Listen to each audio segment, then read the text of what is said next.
Blessed morning, Dawn Watchers. I'm Sister Geraldine from Abula Center, and today is our first day of our Dawn Watch prayer. Our topic is the armor of God, and our prayer focus is God's protection. Our verses will be from Ephesians 6:10 to 13, and I will be reading from NIV version. Finally, be strong in the Lord and in His mighty power. Put on the full armor of God so that you can take your stand against the devil's schemes.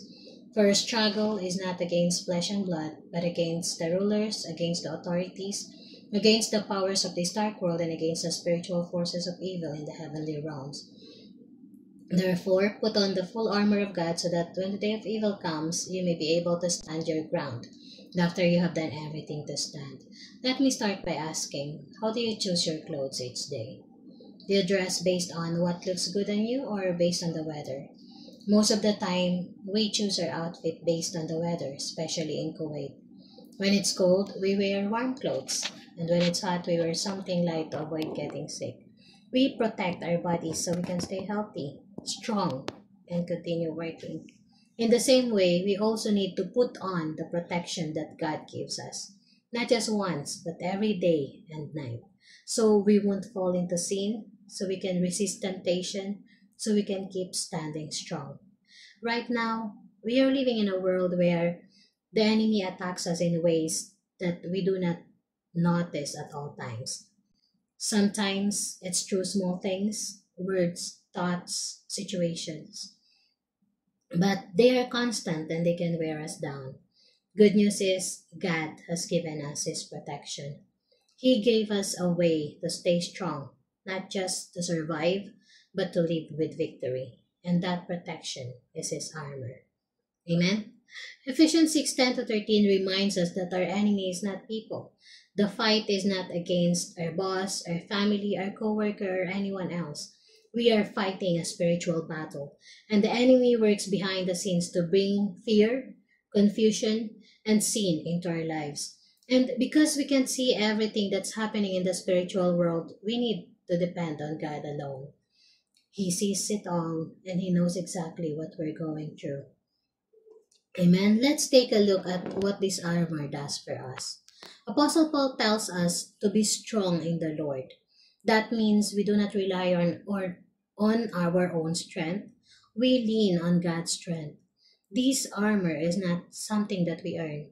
It's something that we put on by faith. God provides it for us. He says to put on the full armor, not just part of it, so that when problems come, we can still stand. Life can shake us, but God's protection keeps us standing firm. Let's remember what the armor covers. The belt of truth helps us know the truth and not be fooled. The breastplate of righteousness guards our hearts from sin. The shoes of peace helps us keep moving forward calmly and bravely. The shield of faith blocks every fear, doubt, and lie. The helmet of salvation protects our thoughts and reminds us of who we are in Christ. The sword of the Spirit, which is God's word, is the weapon that we use to fight back. This armor covers every part of us. And it's not just for battle moments. It's not just for warfare in prayer. We wear it all the time because the battle happens all the time and in all things, even little things too. Our words, our thoughts, our reactions. Our battles happen in real life every day.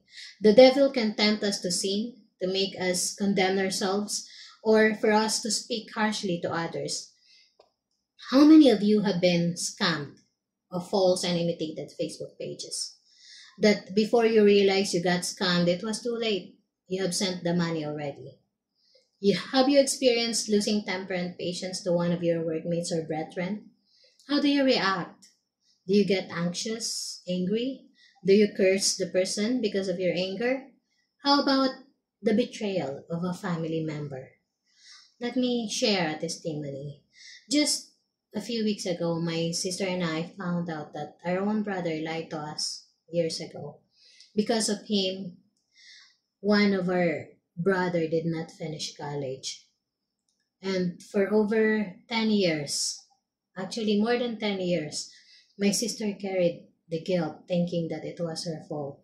But when the truth came out, she almost fainted from the pain and anger, from controlling herself from screaming out loud. Could have been angry too.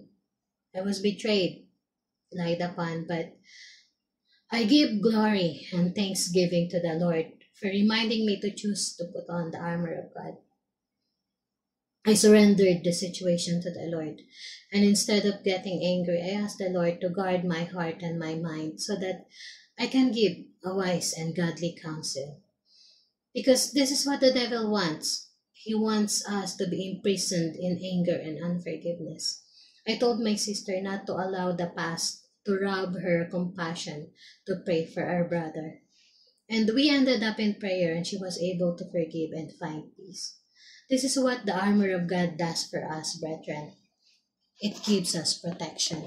It keeps us from getting trapped by anger, bitterness, guilt, and unforgiveness. Let's choose to start and end each day by putting on God's armor. Before we face people and tasks, let's face God in prayer. He watches over us day and night, so let's stay alert and never take off our armor, even when life feels peaceful and the battle still goes on. Always remember, we are covered in God's strength. God's protection is not halfway, it is complete. He is our defender, our shelter, our strength. When we put on His armor, we're not just preparing to fight, we are standing safely in His presence. So today, let's move forward with confidence. Let's put on the armor of God, not because of fear, but because we know that no weapon formed against us can prosper. Amen? We are not alone. We are armored. We are protected. To God be the glory, and God bless everyone.